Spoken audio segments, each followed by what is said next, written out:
Good afternoon. Welcome to Westminster. I'm Greg Jones, the senior pastor here, and we are delighted to be able to host this spring concert of the Wilmington Handbell Ensemble with their director, Kerry Dietz. And I hope you enjoyed the pre-concert on the Tower Chimes with Sue Spilecki.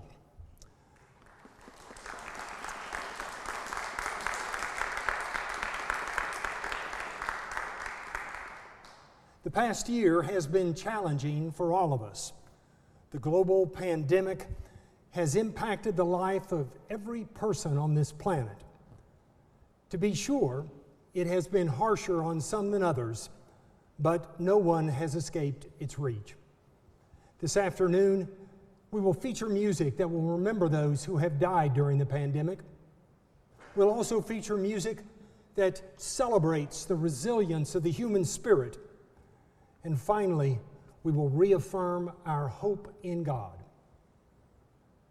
Our God, our help in ages past, our hope for years to come, our shelter from the stormy blast, and our eternal home. Tony Thurman, our director of music and organist, will begin our concert.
was amazing, wasn't it? Where did he go? He's changing his shoes. Well, welcome. Welcome. I'm Kerry Dietz, the artistic director of the Wilmington Handbell Ensemble. It's good to see a live audience here and our live stream folks. This is the end of our 21st concert season, one that was like no other. And our spring concert today is Remembrance and Renewal. We do wish to thank Reverend Dr. Greg Jones, Dr. Tony Thurman, our own Sue Spilecki, and Westminster Presbyterian Church for hosting us, not only for this concert, but throughout this past year with rehearsal space and a concert in December as well.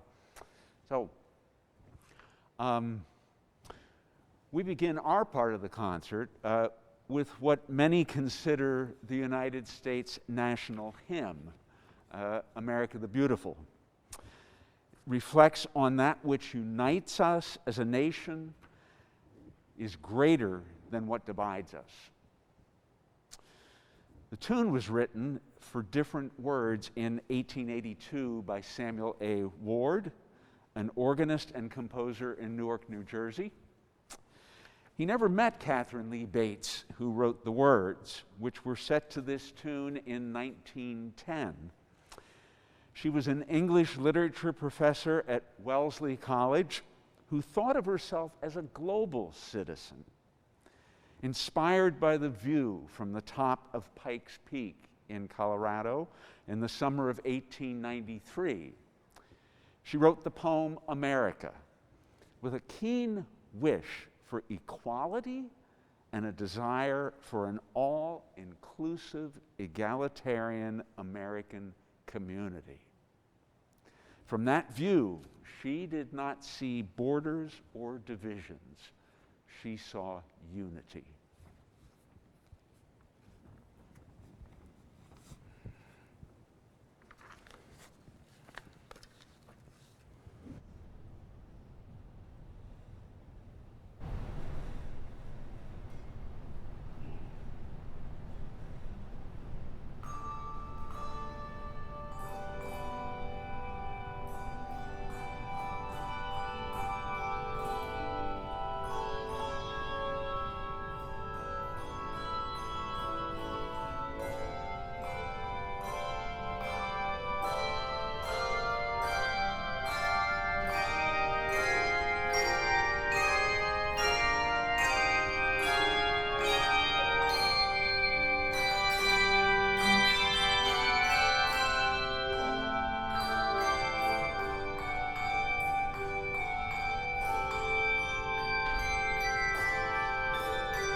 great arrangement by Arnold Sherman.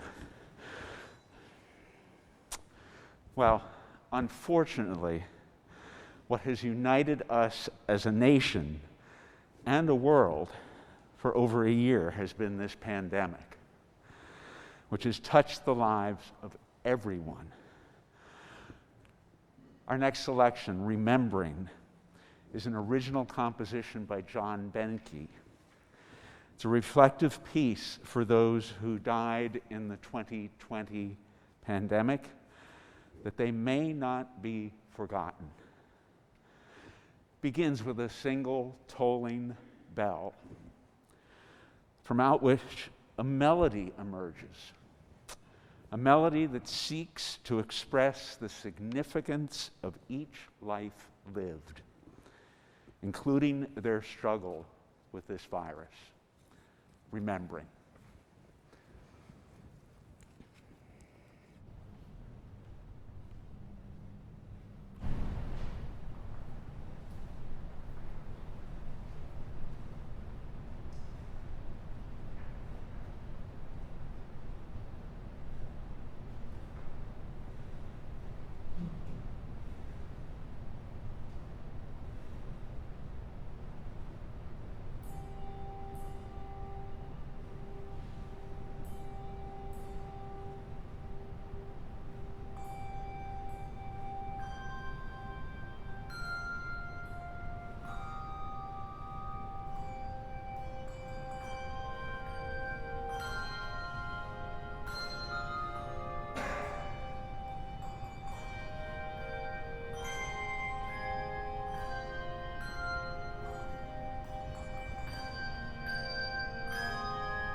Thank you.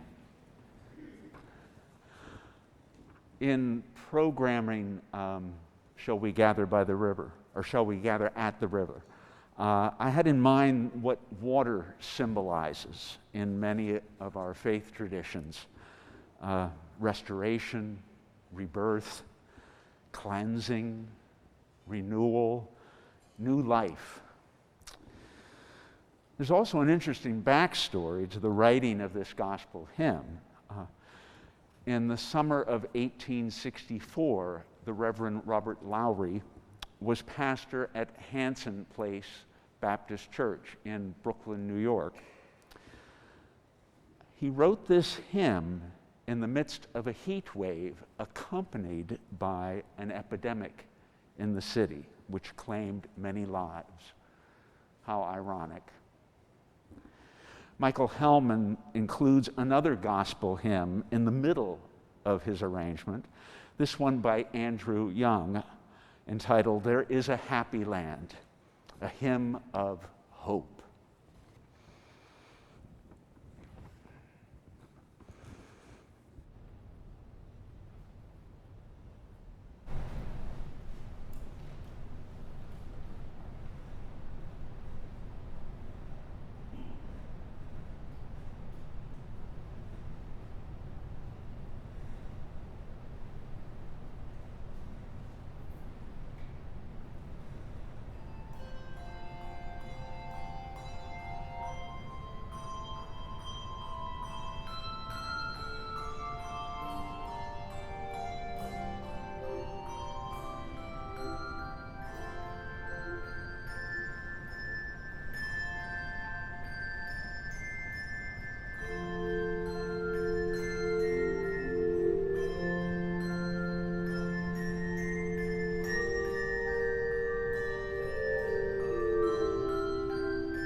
I love the city.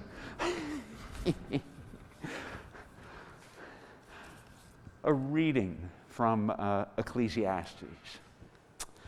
For everything there is a season and a time for every matter under heaven.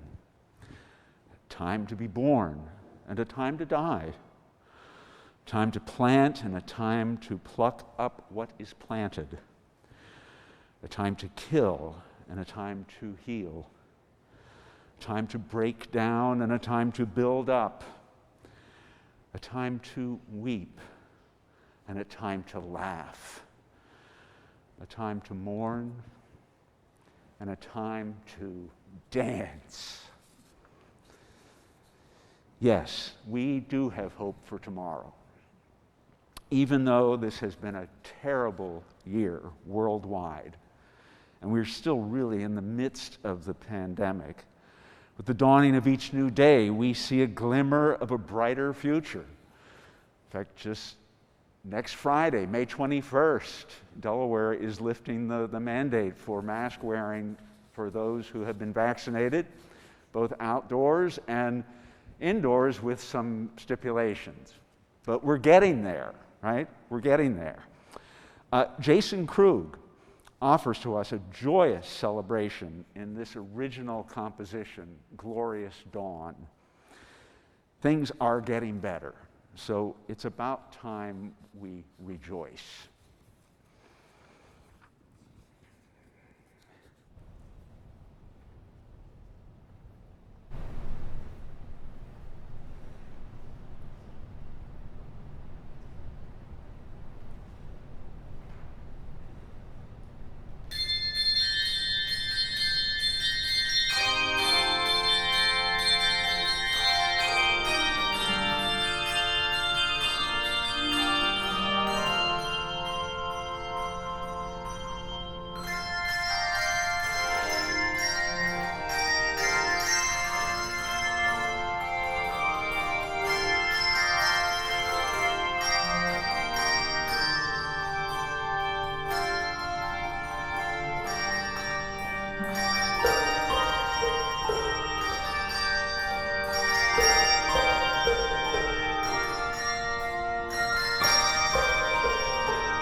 Thank you. We have an extra ringer with us today. Deb Lindell has played on that piece, and she'll be playing again on Hymn to Joy at the end when Tony Thurman will be back on the organ bench for that final piece. But for now, Rhythmic Rip is another original composition by John Benke. Kind of shows a different side of him. It's a combination of stomp meets drum line meets second line. What is second line? Has anybody been to New Orleans? New Orleans? Yeah. Great place. The New Orleans street bands, jazz street bands, are the first line. And the second line are the dancing, marching participants who follow them with spontaneous exuberance. It's very, very similar to our local mummers in a sense. It's really interesting that it's so similar. So think of the jazz funeral procession when they're leaving the cemetery, okay? This piece has a lot of percussive sounds in it. There's mallets on table pads, mallets on table legs, mallets on music folders, bell handles, bell cases, and mallets on other mallets. Oh, and there's also some jazzy handbells thrown in. So it's time to march forth and dance.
Thank you. Woo. Well, thank you again to Westminster Presbyterian Church for hosting us. Also, special thanks to the audio-video techs up there in the balcony who are live streaming. Thank you to all of you who are here and our live stream audience. We have 2 CDs that are available for sale on our website. One is a Christmas CD, a little bit of Christmas, and the other one is called Theme Songs to Ring By. So they're both check out our website, wilmingtonhandbellensemble.org. Tony's changing shoes, I think, because he's back on the organ bench. There is probably no composer who personifies the attribute of resilience more than Ludwig van Beethoven. Struck with deafness at the height of his career as a pianist and a composer, he then began to compose in an increasingly individual musical style. Towards the end of his life, Beethoven wrote his most sublime and profound works, including his 9th Symphony, which he conducted at its premiere in 1824, 3 years before his death. The 4th movement includes a setting for chorus and 4 soloists of a poem by a German Enlightenment poet, Friedrich Schiller, and it's entitled Ode to Joy, or in many of our faith traditions, Hymn to Joy.